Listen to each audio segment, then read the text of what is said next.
Last year, naatay gi-award as the best pasalubong product diri sa Kidapawan City. And we are lucky today kay makauban nato ang mismo the man behind the best pasalubong in Kidapawan City, Sir Jasper Pagabangan. Sir, mangutana mi sa imuha, paano nagsimula or unsa ba ang imuhang mga naagian para makadesisyon ka nga naanatay Norlin Chocolate diri sa Kidapawan City?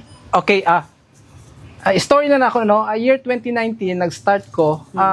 Nakabasa ko isa ka article about cacao na time will come nga magkaroon og shortage sa cacao. Kay kung kabalota, ang produkto sa cacao is ang chocolate. So, almost all population sa tibuok kalibutan nagakonsume og chocolate. Pero, ang raw material, which is ang cacao, dili tanan pwede itanom sa tibuok kalibutan. So, pipila lang ka lugar ang pwede matanom. So, according sa mga expert, magkaroon yung shortage, kaya ang pwede lang matanuman is ang Africa, South America, and Southeast Asia, which is nabilong atong country. Yes. So, as a farmer, nagkaroon kong idea nga mag-try og tanom og cacao. And it's so timely kay year 2019, ang Department of Agriculture nagkaroon og kaning seedling dispersal. Oo. So, napunta yung mga kaila dito sa Department of Agriculture, nag-astaghat na kung pwede maka-avail sa ilang program. So, natabangan punta nila and sa mga seedlings kagihatag nila, so natanom nato sa duha ka area dito sa Barangay Muaan and Barangay Ilumabis. So, mo tong location karon sa farm kung asa nakatanom atong mga cacao trees. So, raising the cacao, sir, wala ba ka naglisod diri sa ato sa Kidapawan? Wala naman kay suitable man kayo ang cacao diri sa tuwa. So, isa sa mga kwan is ang North Cotabato, nindot gyud tanuman og cacao. Okay, I see. Karon ba, sir, nga nanatay product nga chocolate, unsa kadugay pud nga imuhang gi-process nga from cacao to chocolate? Actually, moabot na siya mga, kung ikwan lang nato ha, mga 15 to 20 days. Gikan pag harvest nimo hantod sa mga post-harvest nga paghimuon like drying, fermentation, mga nana. And then sa pag-process na gid mismo sa actual sa product, so mga 2 to 3 days pod usa ka makapagawas og chocolate. Pero imong trial, sir, mga pila ka years pod ka nagtry until murag natimpla na nimo nga ay murag tama na ni nga ingani ang consistency sa ato ang chocolate? Ay, less than a year. Kay ang kon man gud importante before ka magpagawas og kaning produkto, kailangan mag-R&D ka. Research, tapos patry ka. Hantod nga ang resulta maging okay, wait ka sa mga feedback sa mga ipagtagaan nimo. Katong mga expert, pag thumbs up na, that's the time nga ipagawas na nimo ang imong produkto. Sir, sa kadaghan ng mga produkto, sir, na pwede nimo ipaila-ila sa Kidapawan, sir, nganong chocolate po ang imong napili? It's because kay ang chocolate is unique eh. Okay.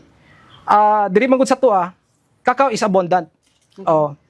And bisag asa diri sa tuwa na ang cacao. And like sa akong gisulti ganina, suitable ang cacao diri sa tuwa.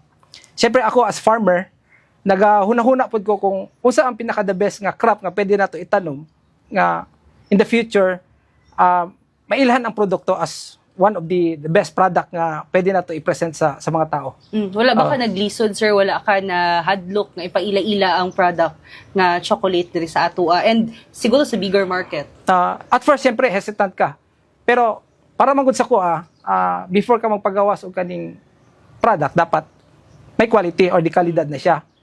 Kaya once nga matry sa mga tao na and okay siya, so mubalik yun na siya. And ang tao nga katilaw na, so pwede po nila introduce sa uban nga may isa ka chocolate din nga gawang Kidapawan. So the best siya nga pwede siya mo-compete. So isa na to ka-advantage pag dili basta-basta nga produkto nga imong gipagawas. Before ka, sir, na naging napaila-ila ning Norlin chocolate, sir, napay mga duda, sir, sa quality sa chocolate, sir, along the process po? At first kay syempre mahadlok ta kay new player ta eh. Pang-abot sa chocolate making. Pero syempre niagi man ta og kaning mga trainings sa mga government nga programs nila, so ni-attend ta and personally pod ako napoy nag-train pod sa kuha sa paghimo og chocolate. And pinaka-importante sa tanan, itong gisulti nako, research and development yun, R&D.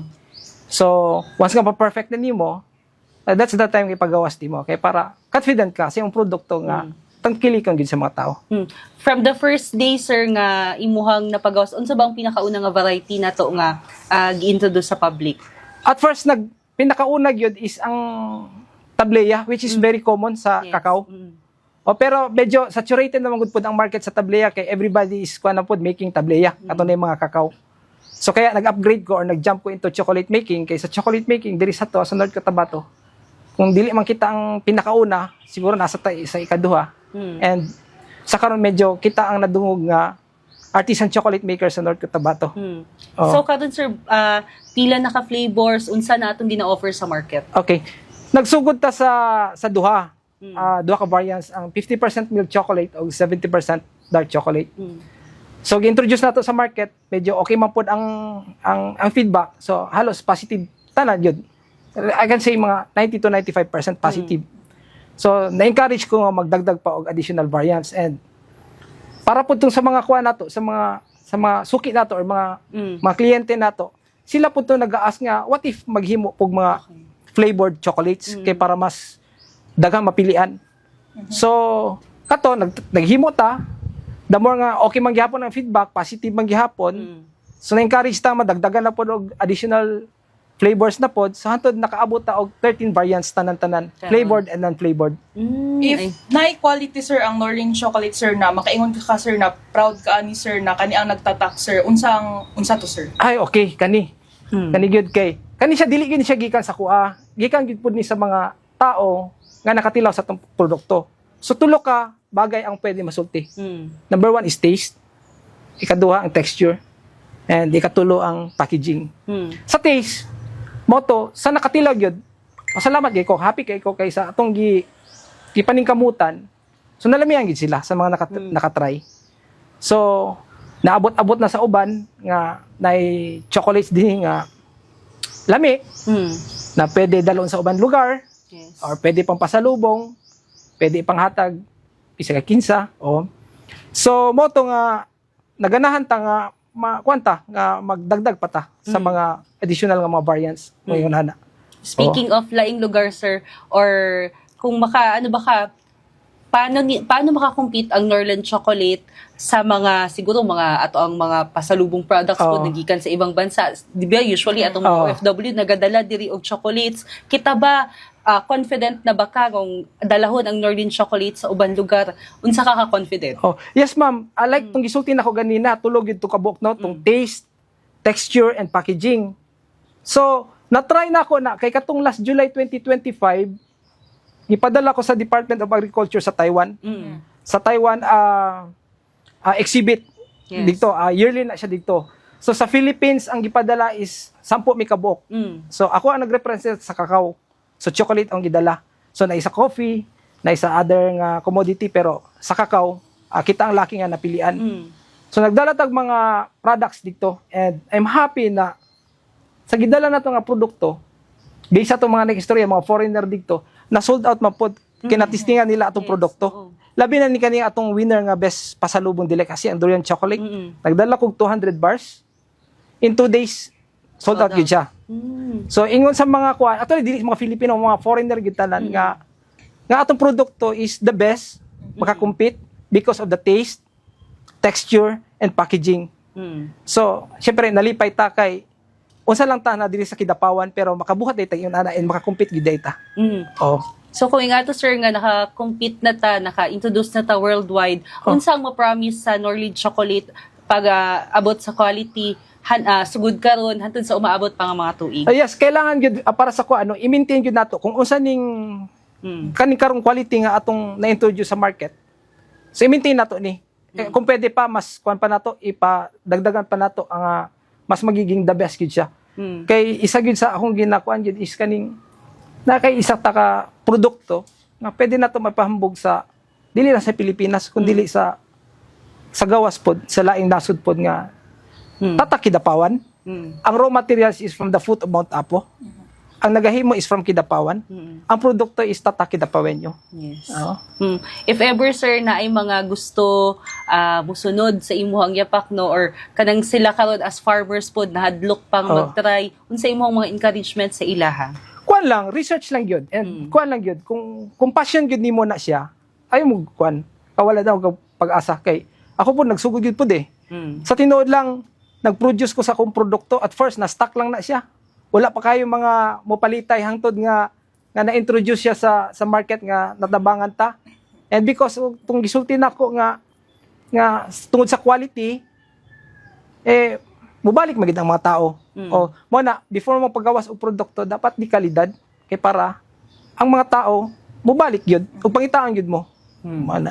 Sir, sa mga umaabot na tuig, sir, unsa ang vision sa Norlin Chocolate po?